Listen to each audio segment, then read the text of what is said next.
Baik, mari kita sama-sama tunduk kepala, kita bersatu dalam doa. Ya Tuhan Allah, Bapa di surga, kami bersyukur kami boleh bertemu tidak henti-hentinya, bertemu Engkau di hari Sabat yang suci ini.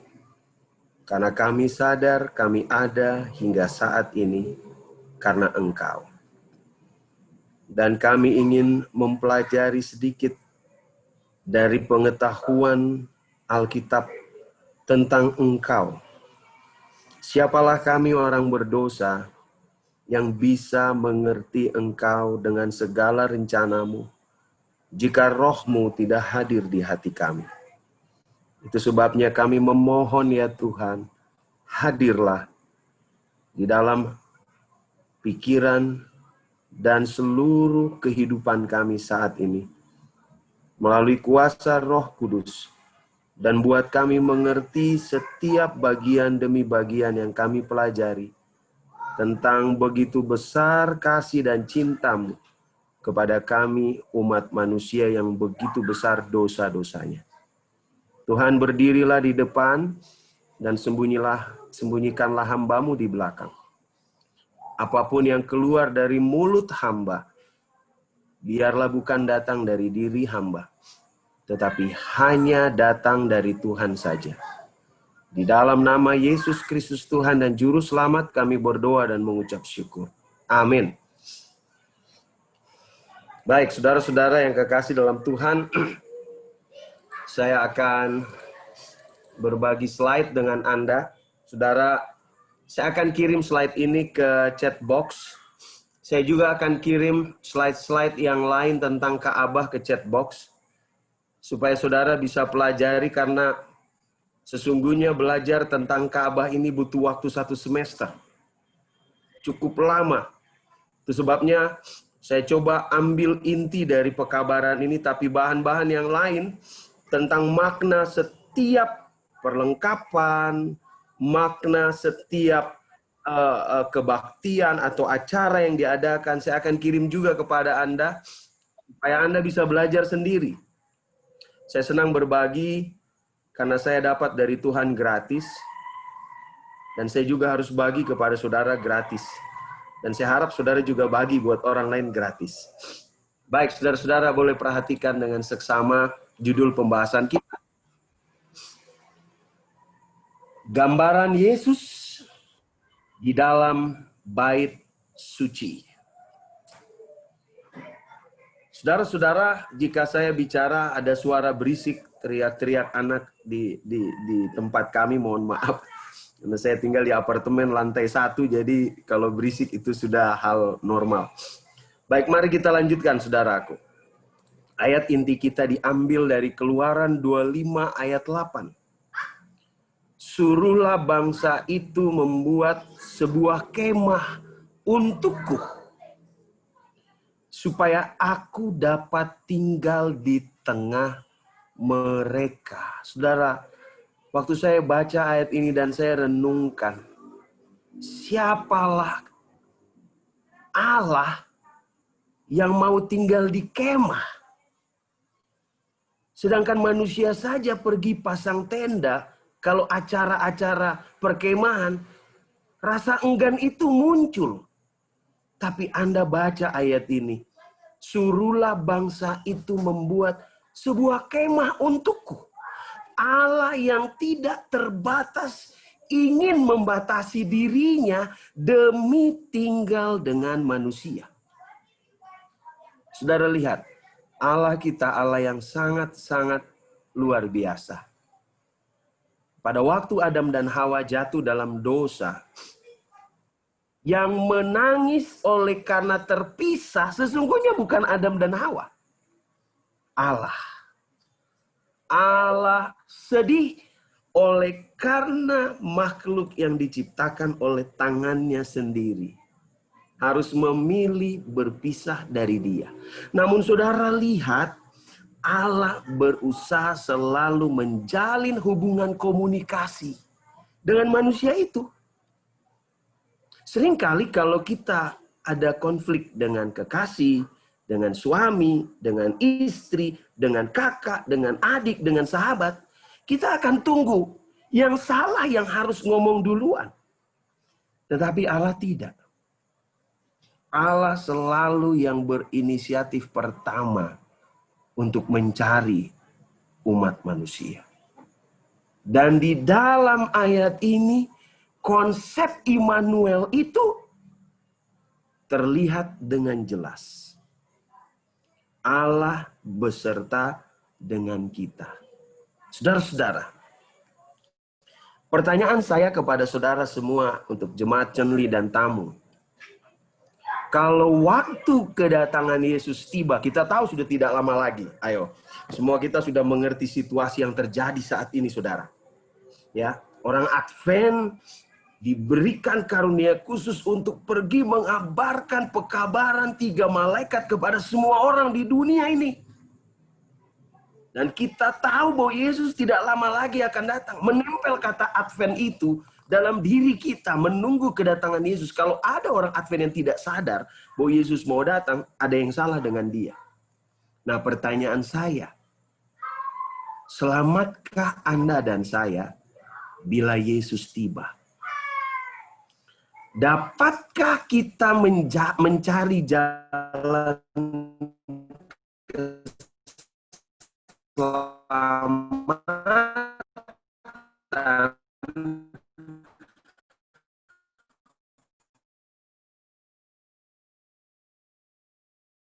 mendapatkannya? Jawabannya sangat jelas di dalam Alkitab yang saudara pegang.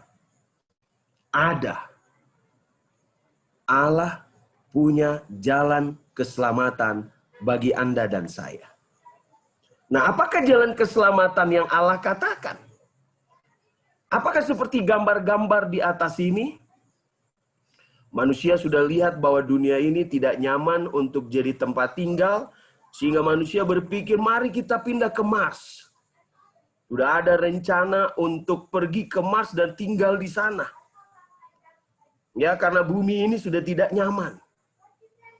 Ada lagi orang yang mencari jalan keselamatannya dengan pergi ke pohon-pohon besar, ke tempat-tempat sunyi, ke pekuburan, memberikan sesajen untuk mencari keselamatan.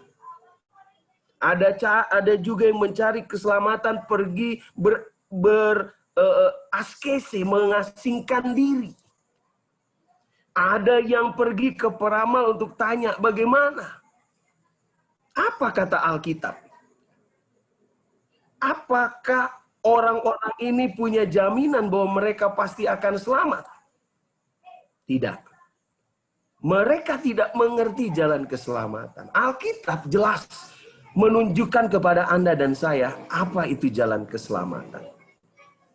Nah, saudaraku, bukan baru sekarang orang-orang dunia itu mencari jalan keselamatan. Mulai dari dunia pertama kali diciptakan dan manusia jatuh dalam dosa, sudah banyak orang berusaha untuk cari jalan keselamatan masing-masing. Contohnya, pada waktu peristiwa Kain dan Habel, Allah kasih tahu lewat ayah dan ibunya, harus ada domba yang disembelih untuk dapat diterima korbannya. Tetapi Kain tidak menurut. Kain mau mendapatkan keselamatan itu dengan cara dia. Dan apa yang terjadi? Ketika dia lihat Habel diterima, dia bunuh Habel. Ya. Kisah penyelamatan Nuh dan air bah. Nuh berkata, bertobatlah. Akan terjadi air bah besar 120 tahun Nuh khotbah.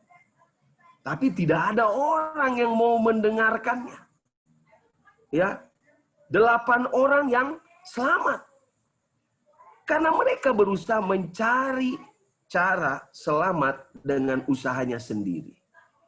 Mereka mencari teori-teori dan ajaran manusia untuk mencari keselamatan bagi dirinya sendiri. Nah, saudara-saudaraku yang kekasih dalam Tuhan, pada akhirnya mereka sia-sia. Nah, sekarang pertanyaannya, kalau begitu, apa rancangan keselamatan yang Allah sudah siapkan. Saudara, lihat baik-baik. Begitu Adam dan Hawa jatuh dalam dosa, rencana itu langsung disediakan oleh Allah. Bukan tunggu. Tetapi langsung dalam buku Kejadian 3 ayat 15 dikatakan sebagai berikut. Aku akan mengadakan permusuhan antara engkau dan perempuan ini, antara keturunanmu dan keturunannya. Keturunannya akan meremukkan kepalamu dan engkau akan meremukkan tumitnya. Rencana keselamatan akan datang melalui keturunan Hawa.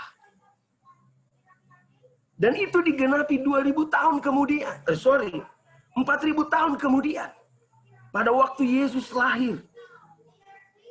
Dan pada waktu Yesus lahir, Allah katakan, Yesus akan meremukkan kepala dari ular itu pada waktu dia mati di kayu salib. Namun ular itu akan meremukkan tumit daripada Yesus. Itulah paku besar yang menghantam kaki Yesus tembus sampai pada tumitnya. Tetapi Allah sudah katakan bahwa ketika manusia jatuh dalam dosa, satu-satunya rencana keselamatan hanya lewat Yesus. Mari kita buka buku Yeremia 18, saudara. Saudara yang bawa Alkitab boleh bantu saya membuka Alkitab. Yeremia 23 ayat 18. Ayat 18 berbunyi sebagai berikut. Sebab siapakah yang hadir dalam dewa musyawarah Tuhan, sehingga ia memperhatikan dan mendengar firman-Nya? Siapakah yang memperhatikan firman-Nya dan mendengarnya? Lalu baca ayat 22. Sekiranya mereka hadir dalam dewan musyawarahku. Saudara lihat ada dewan musyawarah Tuhan. Niscayalah mereka akan mengabarkan firman-Ku kepada umat-Ku. Membawa mereka kembali dari tingkah langkahnya yang jahat. Dan dari perbuatan-perbuatannya yang jahat. Bapa, Yesus, dan Roh. Mereka sudah rencanakan apa yang harus dilakukan. Dan satu-satunya jalan adalah melalui Yesus. Nah pertanyaannya, apakah tunggu jatuh dalam dosa baru dipilih Yesus? Tidak. Mari kita buka 1 Petrus 1 ayat 20. Firman Tuhan katakan, Yesus telah dipilih sebelum dunia dijadikan, tetapi karena kamu baru menyatakan dirinya pada zaman akhir. Saudara lihat, bahkan sebelum Allah ciptakan Adam dan Hawa dan planet-planet lain serta makhluk-makhluk di dalamnya, Allah sudah punya rencana untuk menyelamatkan seluruh umatnya melalui Yesus Kristus. Begitu luar biasa, saudara-saudara, sangat luar biasa Allah itu. Dia begitu bekerja dengan sistematik. Jadi Allah sudah punya cara untuk menolong dan menyelamatkan umat manusia. Nah saudaraku, semua rencana yang Allah ajarkan kepada Adam, bahwa dosa itu dapat diampuni dengan darah yang tercurah, menuju kepada pelajaran tentang Ka'bah. Jadi Ka'bah yang kita pelajari ini adalah rencana keselamatan yang diperagakan oleh surga agar dapat dipahami dan diresapi oleh umat manusia. Gereja Advent mengerti dan mempercayai ini sebagai dasar dari gereja kita, doktrin Ka'bah. Namun memang banyak orang yang tidak semuanya belajar tentang hal itu dengan sungguh-sungguh.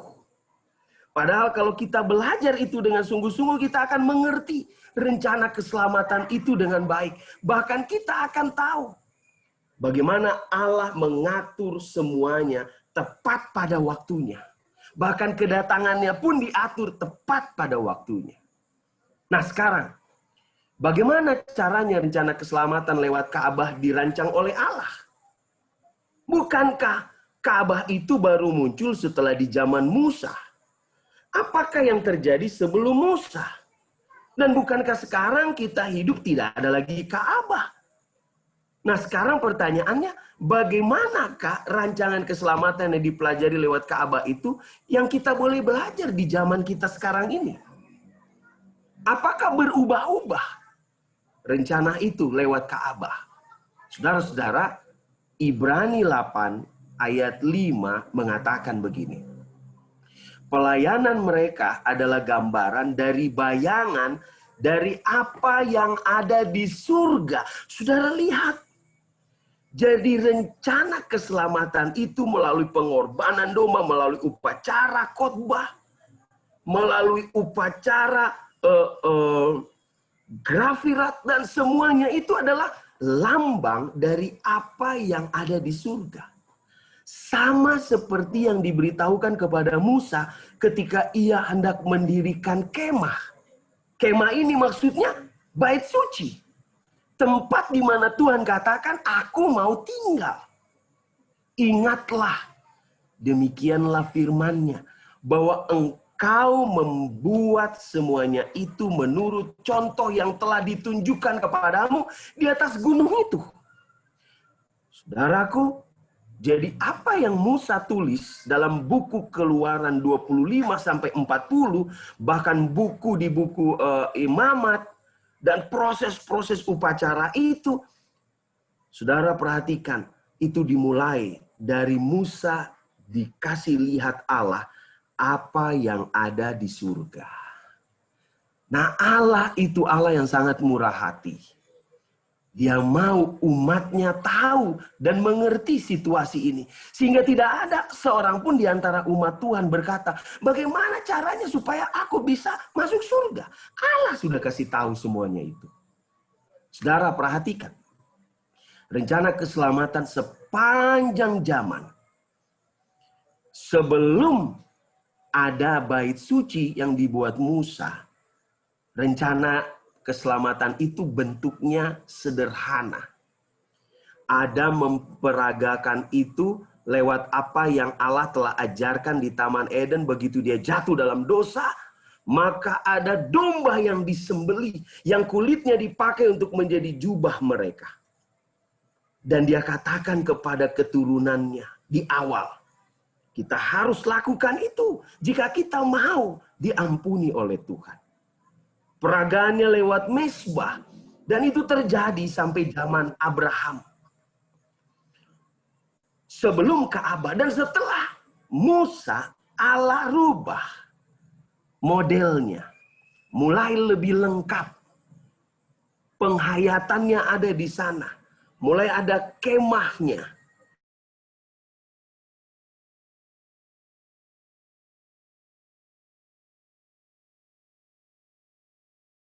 Suci Salomo yang sangat megah. Dan itulah zaman bangsa Israel. Namun, pada sekarang ini sudah tidak ada lagi. Kenapa? Karena semenjak Yesus mati di kayu salib, sudah tidak ada lagi pengorbanan domba. Kenapa? Karena pengorbanan itu sudah melambangkan Yesus. Ka'bah surgawi yang sekarang. Kita sekarang penerapannya. Siapa yang mempraktekkan? Kita umat tebusan. Inilah kerajaan anugerah itu. Ya inilah rencana keselamatan dari zaman ke zaman. Adam sampai Nuh masih proto-sanctuary. Sangat sederhana. Lalu Nuh mulai membangun altar, mezbah, sampai Musa. Lalu Musa ke Salomo mulai membangun kemah suci. Yang masih pindah-pindah. Kalau tiang awan jalan, semua orang Lewi harus berkemas. Cepat-cepat sesuai dengan sukunya masing-masing. Ada yang bagian atap, ada yang bagian pagar, ada bagian perabotan, ada yang khusus hanya untuk di bilik maha suci dan perlengkapannya. Maka mereka harus angkat cepat-cepat lalu lihat yang awan itu berjalan. Kalau dia berhenti, pasang lagi. Tetapi di zaman Salomo sudah mulai dibangun Ka'bah. Berdiri megah. Nah, itu terjadi sampai tahun 70 AD. Lalu berubah. Ka'bah yang kita sekarang ikuti adalah Heavenly Sanctuary. Sampai kedatangan Yesus yang kedua kali.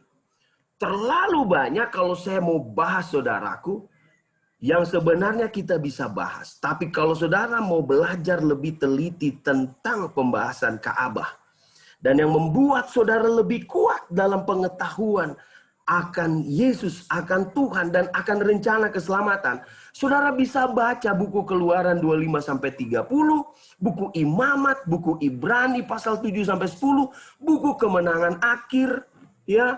Di sana ditulis bagaimana Ka'bah di surga, buku para nabi dan bapa, di situ lengkap. Bahkan nanti saya akan kirim PowerPoint tentang Ka'bah. Saudara-saudara yang kekasih dalam Yesus, peranan Yesus di dalam pelayanan Ka'bah ya dilambangkan seperti anak domba. Dulu kalau ada orang berdosa, maka dia harus bawa seekor domba yang tidak punya cacat.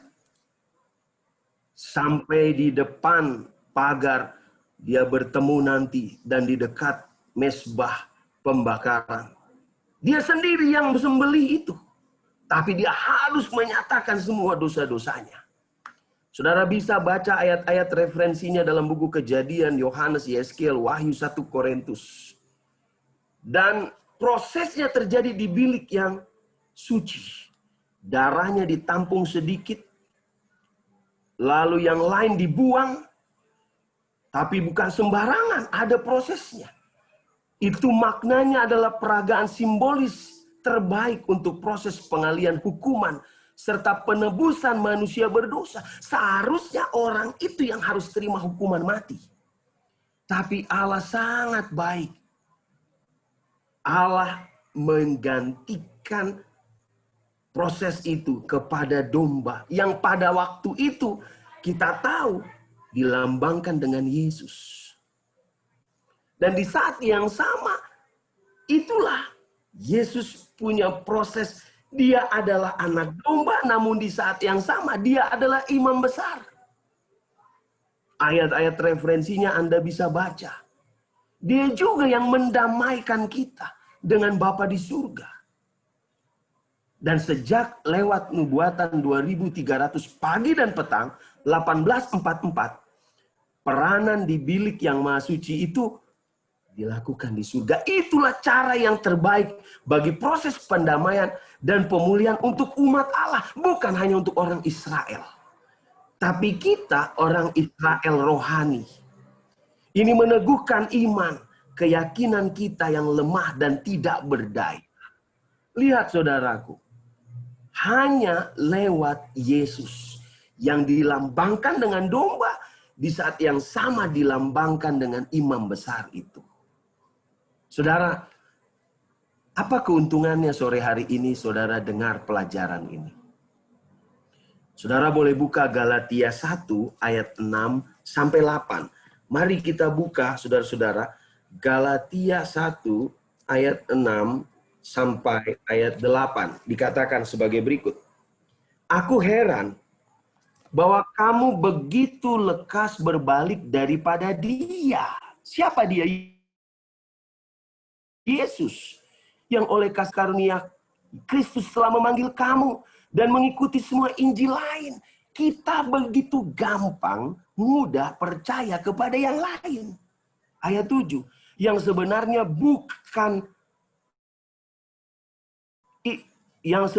bukan Injil. Hanya ada orang yang mengacaukan kamu dan yang bermaksud untuk memutarbalikkan Injil Kristus.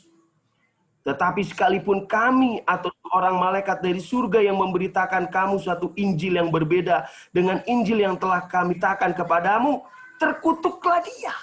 Saudara tahu terlalu banyak orang yang sangat mudah diombang-ambingkan saat ini. Apalagi memang roh nubuat sudah nubuatkan. Ajaran-ajaran baru akan muncul. Dan mengalihkan kita dari pandangan kita kepada Allah kepada yang lain. Tetapi kalau saudara belajar Ka'bah dengan teliti, dengan seksama, saudara perhatikan keuntungan yang kita dapat. Kita tidak mudah terbawa kepada arus penyesatan. Jadi orang-orang muda, ambil waktumu belajar tentang Ka'bah lebih serius untuk saudara tahu bagaimana cara kerja Allah, proses penyelamatan yang Allah lakukan buat kita semua. Saudara, keuntungan yang lain. Proses keselamatan adalah satu rangkaian anugerah surga, bukan hasil usaha atau karena sudah beriman. Ingat itu saudaraku. Keselamatan yang saudara miliki itu adalah rangkaian anugerah dari surga. Jadi jangan bangga kalau kita kasih persembahan banyak, seolah-olah kita punya tingkat masuk surga itu lebih naik. Kalau kita kasih perpuluhan tinggi, lebih banyak dari orang lain, naik tinggi kita. Tidak. Atau karena kita sudah beriman. Rangkaian keselamatan itu adalah rangkaian anugerah surga. Pelajaran Ka'bah mengajarkan kita bahwa rencana kedatangan Yesus yang kedua kali terwujud setelah selesainya pelayanan 2 tahap dalam Ka'bah surga. Pelayanan 2 tahap tersebut mencakup proses-proses penebusan atau pendamaian, pengantaraan, pengadilan dan pemeriksaan. Dan kita tahu saat ini sedang terjadi proses pemeriksaan. Siapa yang diperiksa? Siapa yang diperiksa di sana? Kita. Umat-umat yang percaya kepada Dia sedang diperiksa. Mulai dari zaman Adam sampai zaman kita yang masih hidup, semua diperiksa. Dan ada batas waktunya. Karena akan tiba waktunya Yesus keluar dari bilik yang maha suci. Dan kita tahu bahwa itu tidak lama lagi dia akan keluar. Ketika dia berdiri katanya, itu tanda bahwa pintu kasihan tertutup. Artinya proses itu selesai. Dan di dalam proses itu ada pembelaan. Dan ada keputusan yang diambil. Kepastian selamat yang dijanjikan adalah dari kematian yang kedua, bukan yang pertama. Mereka yang namanya tercatat dalam buku kehidupan, mereka lepas dari kematian yang kedua. Lihat siapa yang menggantikan? Yesus. Yesus yang menggantikan. Pada waktu kita belajar tentang Ka'bah, kita akan tahu saudaraku, betapa kejinya dosa yang selalu membawa kepada maut. Saudara bayangkan, saudara yang bikin dosa, tapi domba yang harus dibunuh. Saudara harus sembelih domba itu. Ada 600.000 bapak-bapak yang orang dewasa yang keluar dari Mesir. Total ada 2.400.000 orang Israel yang keluar. Dan Anda bayangkan, jika ada orang yang berdosa, mereka harus sembelih domba. Satu hari berapa ratus dan ribu domba yang disembelih. Dan itu semua karena dosa. Ada harga yang dibayar ketika manusia berdosa. Ada darah yang harus tercurah. Dan ketika kita belajar tentang Ka'bah, betapa besar pengorbanan Yesus yang harus memikul hasil tuntutan hukuman dosa. Bila ada yang bertobat, sanksi dosa itu harus dipindahkan ke domba, bukan orang itu lagi. Dan domba itu melambangkan Yesus. Yesus yang pikul semua dosa saudara. Menggantikan kematian kedua itu. Oh, betapa baiknya Yesus itu. Dan saat kita belajar Ka'bah, kita akan tahu bahwa kematian Yesus di kayu salib tidak otomatis menghapus dosa. Tetapi pengalian tuntutan hukuman dosa itu sebagai korban perganti, sebagai kesempatan sampai masa penghakiman. Di mana imam akan mewakili seluruh orang Israel, membawa semua dosa mereka diwakili oleh imam pada waktu hari pendamaian. Dan semua orang Israel harus tunggu di sekitar kemah. Mendengar, memperhatikan, dan berdoa dalam hati. Tuhan ampunilah. Dan imam yang mewakili mereka. Dan pada waktu imam berjalan mulai dari bilik suci ke bilik maha suci, orang-orang di luar kemah itu dengar karena ada lonceng yang berbunyi. Alkitab mengatakan jika ada yang salah, maka imam itu akan mati. Tetapi puji Tuhan, tidak pernah seorang imam besar mati pada waktu hari pendamaian. Pada waktu selesai hari pendamaian, orang Israel bersyukur dan berterima kasih. Karena dosa-dosa mereka diampuni oleh Tuhan. Saudara, hanya orang yang bertobat, saudara perhatikan, yang bertobat dan menghargai anugerah surga yang layak memperoleh pengampunan. Hanya orang yang betul-betul bertobat. Pendeta, apakah ada orang yang tidak bertobat dengan sungguh-sungguh? Banyak. Ada orang yang mengaku bersalah karena ketangkap basah dulu. Aduh maaf, saya minta ampun, saya kilap. Tapi karena ketangkap. Ada orang yang mengaku salah karena takut tidak dapat berkat. Karena takut tidak dapat sesuatu. Itu bukan pertobatan. Kenapa? Karena setelah mereka katakan minta maaf, mereka akan buat lagi. Tetapi peranan domba itu dan imam besar itu akan berharga jika orang itu betul-betul bertobat dan menghargai anugerah Tuhan. Hal yang lain, kita bisa menangkal paham-paham pengajaran-pengajaran sesat. Ada pengajaran yang mengajarkan sekali selamat tetap selamat. Saudara tahu, ada denominasi di dunia ini, denominasi itu ribuan denominasi Kristen. Dan ada orang Kristen yang percaya sekali dibaptis selamanya masuk surga. Dia mau berjinakah, dia mau berdosakah. Pokoknya kalau sudah dibaptis, kalau sudah orang Kristen, KTP-nya ada tulis Kristen, dia masuk surga. Tidak. Belajar Ka'bah akan membuat kita mengerti bahwa doktrin itu tidak benar. Pelajaran tentang Ka'bah mengajarkan juga diselamatkan hanya oleh iman. Nah, ini terjadi pergumulan. Ini butuh waktu yang lama untuk mempelajari ini. Semua rangkaian yang terjadi itu atas kasih karunia Tuhan. Dan ada pelajaran sekarang yang sangat hebat. Ini lagi heboh. Secret rapture, pengangkatan tiba-tiba. Itu datang dari ajaran karismatik. Tiba-tiba seseorang hilang. Diangkat. Seolah-olah seperti Nuh, seperti Henok, seperti Elia. Saudara perhatikan. Dan ini akan membantu kita untuk menangkal ajaran sesat yang men-setting waktu, menentukan tanggal kedatangan Yesus. Ka'bah itu sangat lengkap mengajarkan kita semua rencana Tuhan. Pusat kebenaran Alkitab menyatakan di mana dosa bertambah banyak, di situ kasih karunia berlimpah-limpah. Saudara lihat lingkaran ini. Yesus adalah anak domba.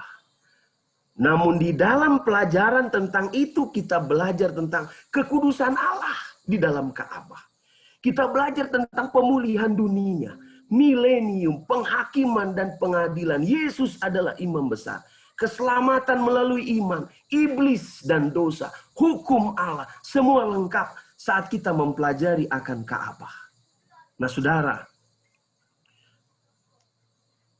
Tuhan katakan kepada Musa bahwa engkau harus membangunnya sesuai dengan contoh yang ada di surga. Jadi apa yang Musa buat adalah lambang dari apa yang ada di surga. Dan Salomo berusaha untuk mengikuti instruksi itu. Ya, kita tahu bahwa Ka'bah Salomo adalah Ka'bah yang katanya luar biasa megahnya. Ya, tetapi sebenarnya kalau saudara baca cerita setelah orang Israel pulang dari penawanan, ada satu zaman di mana Ka'bah itu dibangun dengan luar biasa megah juga. Saudara-saudara, apa makna kata Ka'bah? Ada beberapa makna. Ya. Buku Kemenangan Akhir pasal 23 halaman 390 mengajarkan kita tentang apa Ka'bah itu. Disebut Ka'bah adalah kemah suci. Tempat hukum Allah. Dalam buku Tawari disebut Ka'bah itu bangunan Ka'bah di Yerusalem. Dalam buku Korintus Rasul Paulus katakan Ka'bah itu adalah tubuh kita. Itulah Ka'bah. Dalam buku Yesaya dan buku Wahyu, Ka'bah itu adalah ada di surga. Takhta pemerintahan dari Allah. Tapi semua rangkaian ini mengatakan bahwa Ka'bah itu adalah tempat di mana Allah tinggal. Dan Allah ketika tinggal di sana, tempat itu kudus. Tubuh saudara kudus. Saat kita beribadah, tempat itu kudus adanya. Ingat, gereja bukan bangunan. Gereja adalah kumpulan umat-umat Tuhan. Dan Tuhan berkata, jika 1-2 orang memanggil namaku, aku hadir. Dan tempat itu kudus adanya. Itu sebabnya saudara, Musa biasa jalan di padang belantara. Melihat semak-semak. Tapi ketika Allah hadir melalui semak belukar yang menyala namun tidak terbakar. Dan Musa melangkah di tempat itu. Tuhan katakan, hei Musa, lepaskan kasutmu. Tempat itu suci adanya. Saudara-saudara, jangan main-main dengan hal-hal yang Allah kuduskan. Jangan main-main. Jangan main-main di dalam rumah Tuhan. Jangan main-main mengisi sembarangan tubuh kita. Karena itu adalah bait suci Allah. Buku Kemenangan Akhir katakan begini tentang Ka'bah. Ka'bah di surga adalah pusat dari pekerjaan Kristus demi kepentingan manusia. Itu menyangkut setiap manusia yang hidup di atas bumi. Itu terbuka untuk memperlihatkan rencana penembusan. Membawa kita kepada kesudahan segala zaman.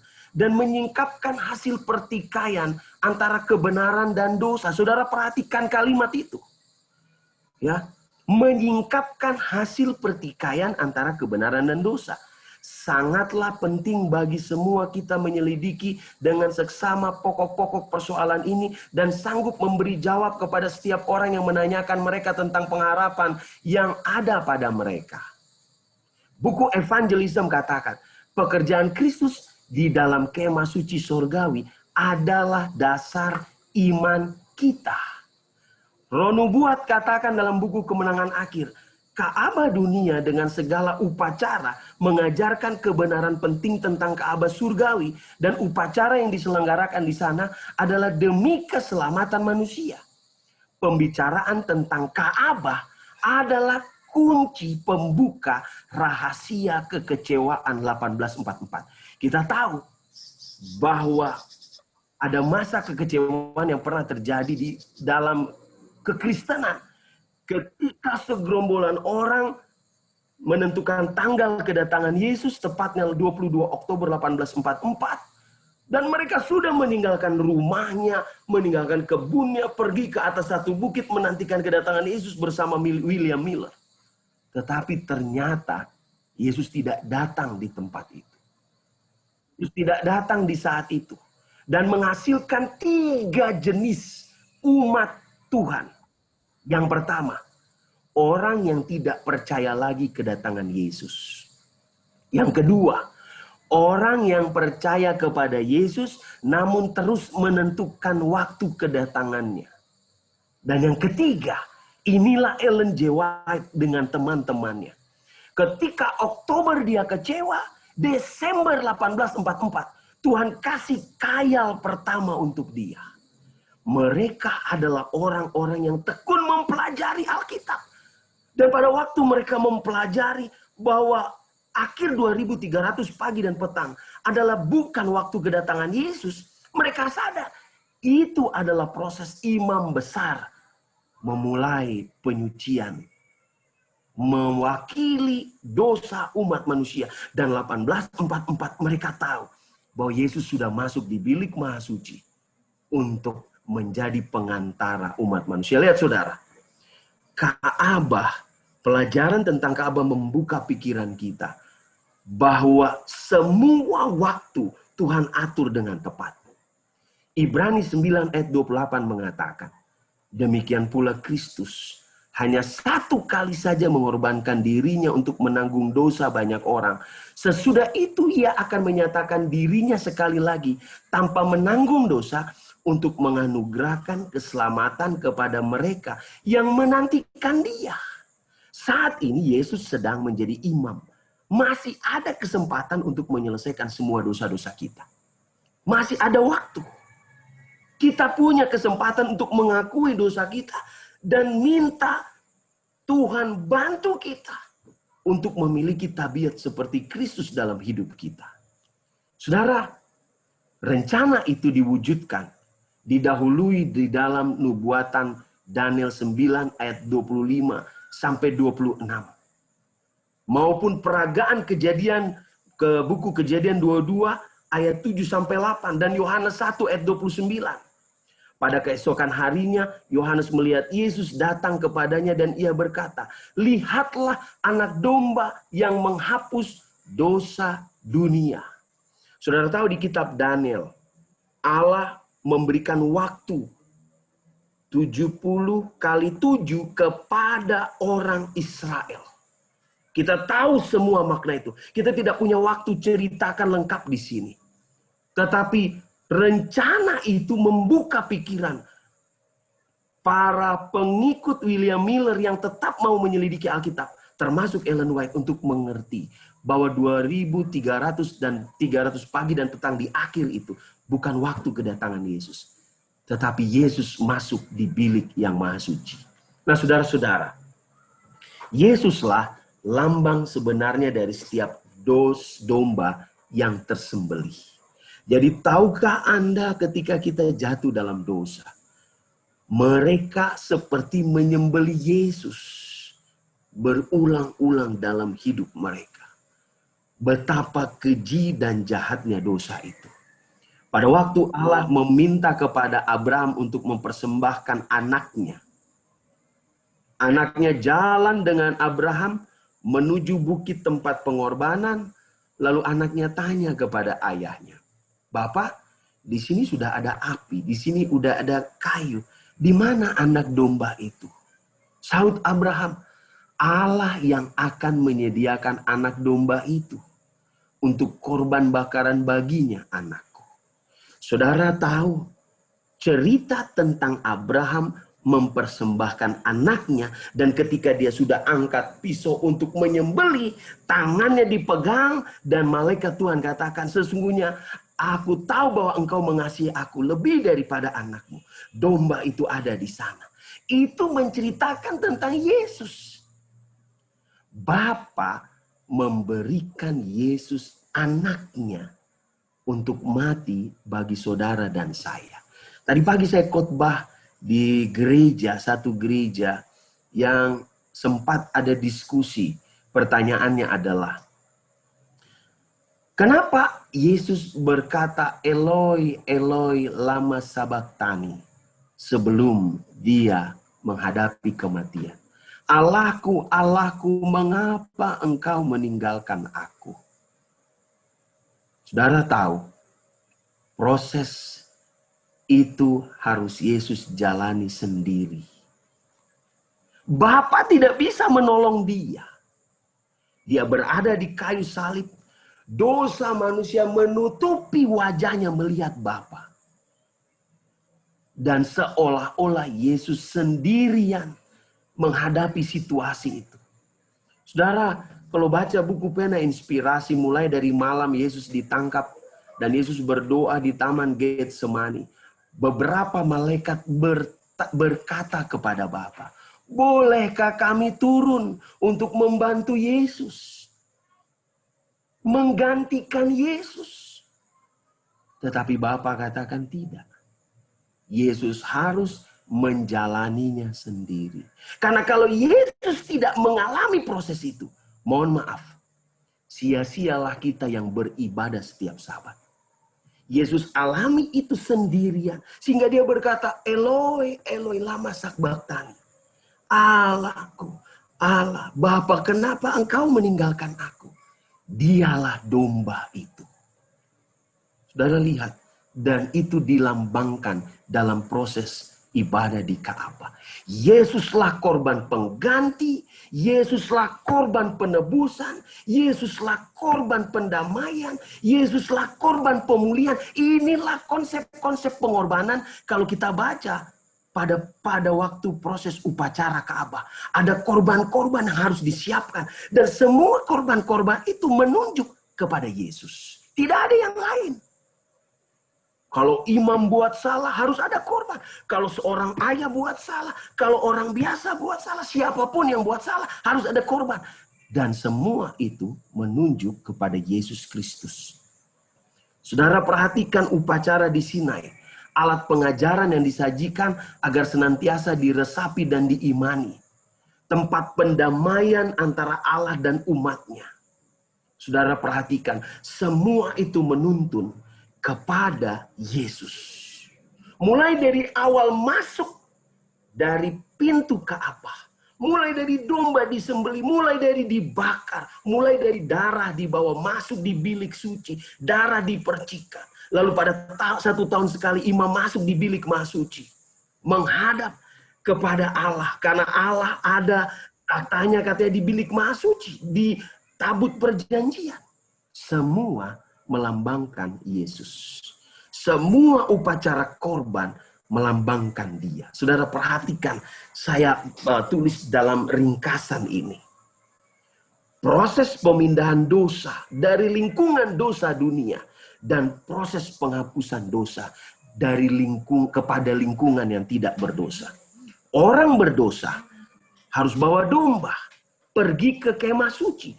Dosanya dialihkan sehingga dia boleh dianggap tidak berdosa. Dan saudara tahu, pada waktu dia menyembelih domba dan bertobat, dia dianggap tidak berdosa lagi. Lihat, Yesus adalah menggantikan domba itu. Proses imam yang hanya masuk di bilik suci dan imam besar yang masuk di bilik maha suci, lalu dosa-dosanya dilimpahkan pada waktu hari pendamaian dilambangkan ke Azazel atau setan, maka umat Israel secara keseluruhan masuk di lingkungan tidak berdosa. Saudara lihat pemindahan hukuman itu. Pemindahan hukuman dosa, lalu masuk dalam penghapusan nama saudara dipindahkan ke buku catatan kehidupan. Semua dosanya ditanggung. Dan kita diperdamaikan oleh Tuhan. Inilah gambaran seluruhnya tentang upacara yang terjadi. Saudara, saya akan kirim nanti bahannya secara lengkap. Ada 6 PowerPoint yang lain sama PowerPoint ini. Mulai dari masuk pintu gerbang, nama setiap benda, apa yang dimaksud. Semuanya itu, namanya itu menjurus kepada Yesus. Mulai dari mezbah korban bakaran, menjurus kepada Yesus. Bejana pembasuhan, menuju kepada Yesus. Masuk 7 kaki dian, lambang dari Yesus. Meja roti sajian, lambang dari Yesus adalah roti hidup. Lalu dupa, lambang dari Yesus. Sampai masuk ke tabut perjanjian, semua lambang dari Yesus. Saya akan kirim kepada saudara sebentar. Lihat saudara, bahkan lambang perabotan Ka'bah, lalu semua yang ada di dalam tabut perjanjian, semua menuju kepada Yesus. Itu sebabnya judul pelajaran ini, gambar Yesus di dalam bait suci. Bahkan semua kitab suci yang kita baca, mulai dari Kejadian sampai Wahyu, Yesuslah lambang Sang Pencipta di buku Kejadian. Yesuslah yang membawa keluar kita dari penganiayaan dosa, perbudakan dosa di Mesir. Itulah buku Keluaran. Yesuslah imam, itulah buku Imamat. Sampai buku Wahyu, semua melambangkan Yesus. Saudara lihat, Allah mengajarkan kepada kita satu-satunya proses keselamatan hanya lewat Yesus. Saudara tahu, lambang ini mulai dari pelataran luar, inilah jalan. Lalu bilik suci, inilah kebenaran. Lalu bilik yang maha suci, inilah kehidupan. Itulah kata-kata yang Yesus ucapkan. Semuanya ada di sana, lengkap. Saudara lihat langkah pertobatan. Seorang berdosa harus pergi membawa seekor domba. Lalu dia harus mengakui dosa-dosanya. Lalu dia menyembelih. Dan imam akan membakar domba itu sebagian. Lalu darahnya diambil sebagian.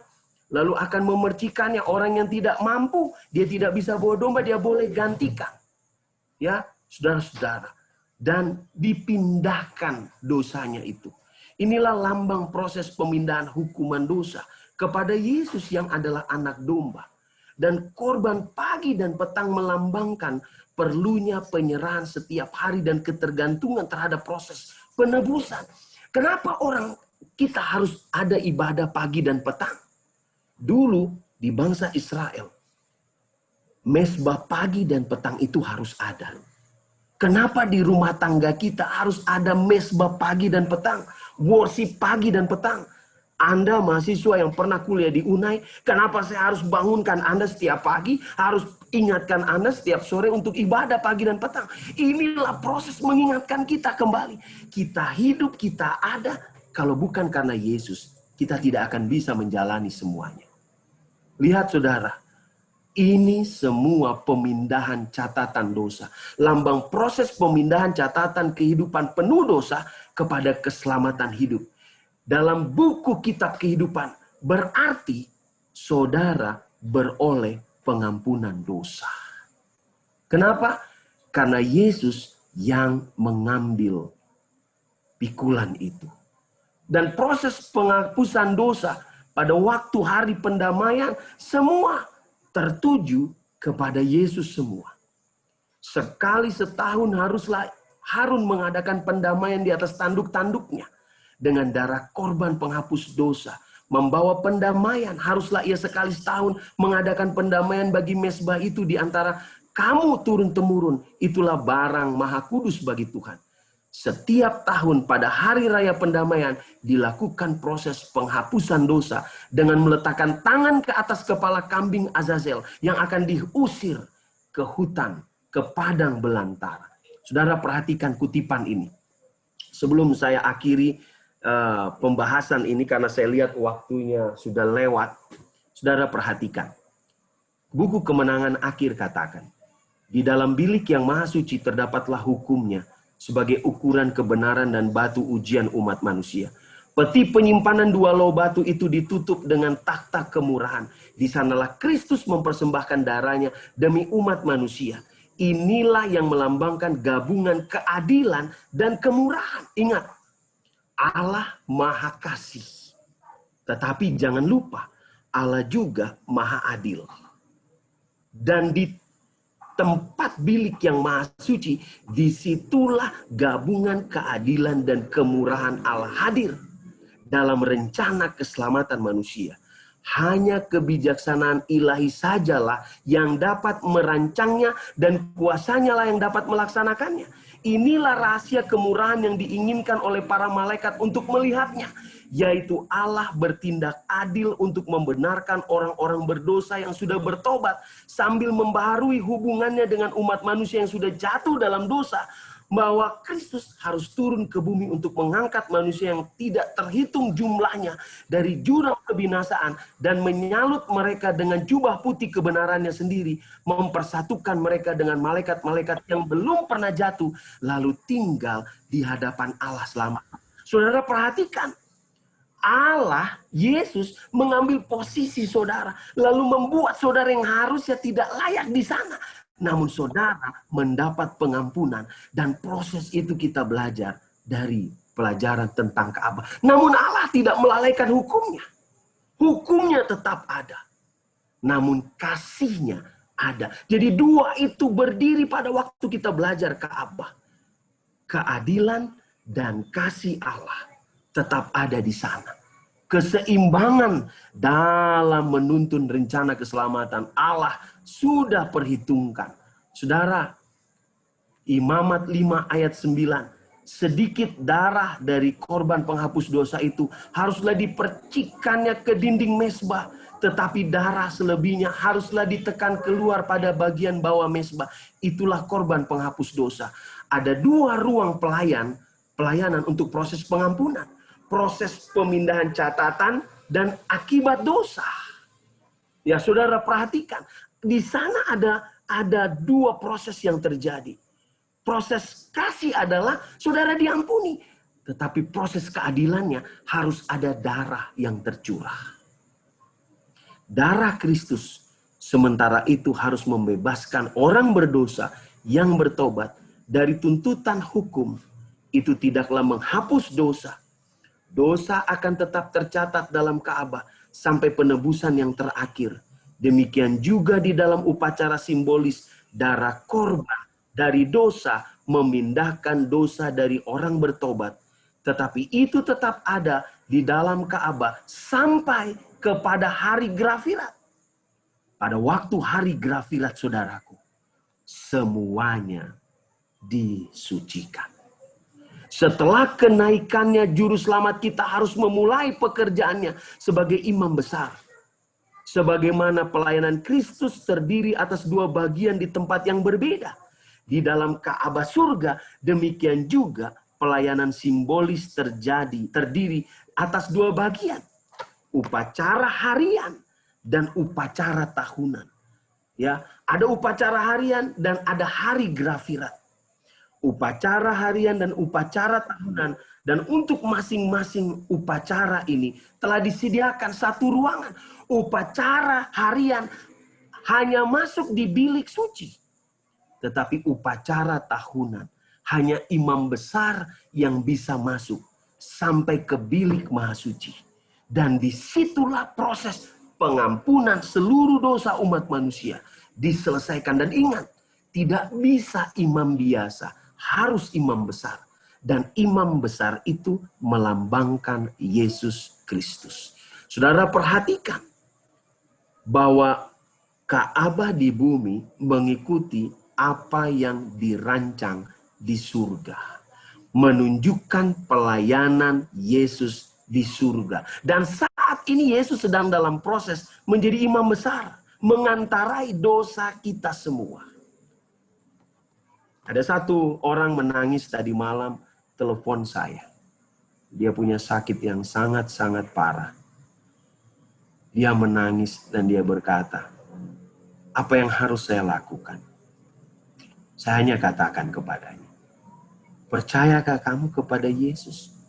Saya percaya. Datang kepadanya. Meminta ampun segala dosa dan kesalahan. Selesaikan masalahmu dengan orang-orang yang mungkin engkau pernah berbuat salah. Minta ampun kepada Yesus. Yesus ada di bilik maha suci. Engkau masih punya kesempatan untuk diperdamaikan dengan Dia. Tetapi bertobatlah dengan sungguh-sungguh. Alkitab katakan, dosamu akan diampuni. Dan proses itu sedang berlangsung. Saudara-saudara, penebusan dan pendamaian, itulah proses yang sedang terjadi. Kolose 1 ayat 20. Dan oleh Dialah memperdamaikan segala sesuatu dengan dirinya, baik yang di bumi maupun yang ada di surga, sesudah Ia mengadakan pendamaian oleh darah salib Kristus. Ibrani 13 ayat 12. Yesus, itulah juga sebabnya Yesus menderita di luar pintu gerbang untuk menguduskan umatnya dengan darahnya. 1 Yohanes 1 ayat 7. Tapi jika kita hidup di dalam terang sama seperti Dia, ada di dalam terang, maka kita beroleh persekutuan seorang dengan yang lain. Dan darah Yesus anaknya itu menyucikan kita daripada segala dosa. Ibrani 9 ayat 22. Dan hampir segala sesuatu disucikan menurut hukum Taurat dengan darah. Dan tanpa penumpahan darah tidak ada pengampunan. Saudara, kutipan yang terakhir yang saya baca. Pengudusan sidang adalah tujuan Allah dalam segala perlakuannya terhadap umatnya. Ia telah memilih mereka dari kekekalan supaya mereka boleh menjadi suci. Ia telah mengaruniakan Yesus untuk mati bagi mereka. Yesus yang dilambangkan domba di perjanjian lama. Ya, Yesus itulah yang boleh menggantikan mereka. Dari mereka ia menuntut satu pekerjaan pribadi. Penyerahan pribadi. Lihat, Yesus sudah gantikan Anda, tapi lihat kalimat ini.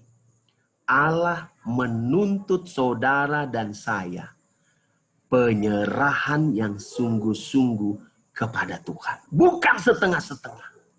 Bukan berarti kalau sudah ikut perjamuan suci, di mana saudara minum anggur yang melambangkan darah, meminum roti yang melambangkan tubuh, mencuci kaki seperti apa yang Yesus lakukan. Sudah dosa saya diampuni, lalu saya bebas untuk buat dosa lagi. Tidak. Perhatikan kalimat ini. Allah mau engkau betul-betul penyerahan pribadi.